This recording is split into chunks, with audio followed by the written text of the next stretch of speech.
Her laugh echoed from the gate when she returned, carrying the smoke of a barbecue that wasn't ours. I was kneeling at the pool's edge, the silence already screaming. Our sun floated face down, tiny bubbles escaping like secrets no one should ever hear. She dropped her plate, the glass shattered. "What happened?" she screamed. I didn't answer. My eyes were locked on the water. I had pulled him out minutes earlier. His lips were pale, his chest still. The ripples around him had stilled long before she came back. She stumbled forward, shaking, gasping. "I just left him for a little while. He needs to learn. He needs to learn to swim." Her words sliced into me like broken glass. She thought this was education, independence, a lesson. But lessons have consequences, and this one left me kneeling in silence, staring at the end of innocence. At first, I told myself it was grief talking. She was in shock, denial. But the more I listened, the more I heard it, the undercurrent of something else. Her tone wasn't just guilt, it was justification. "He's strong. He's not a baby anymore," she whispered later, trembling with a cigarette in her hand. "You coddle him. He needs discipline."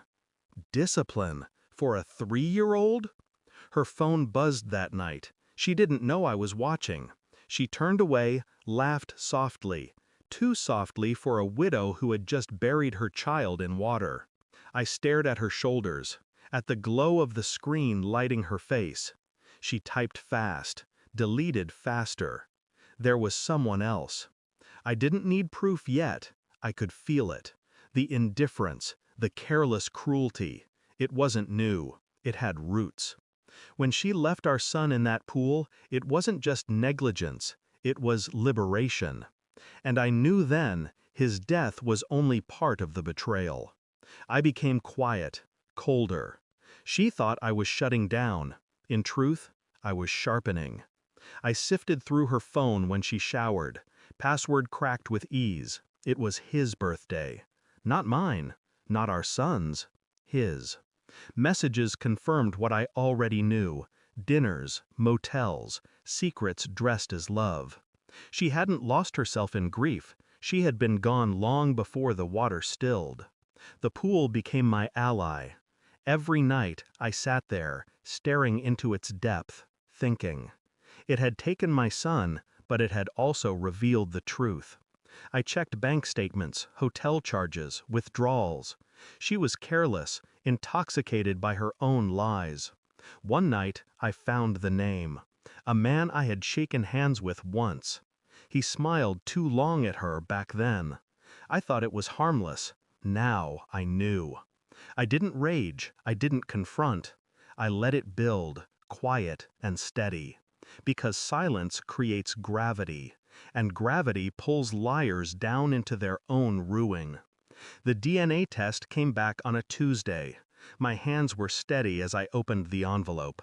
Not mine. The boy I had buried was not my blood. He was hers and his.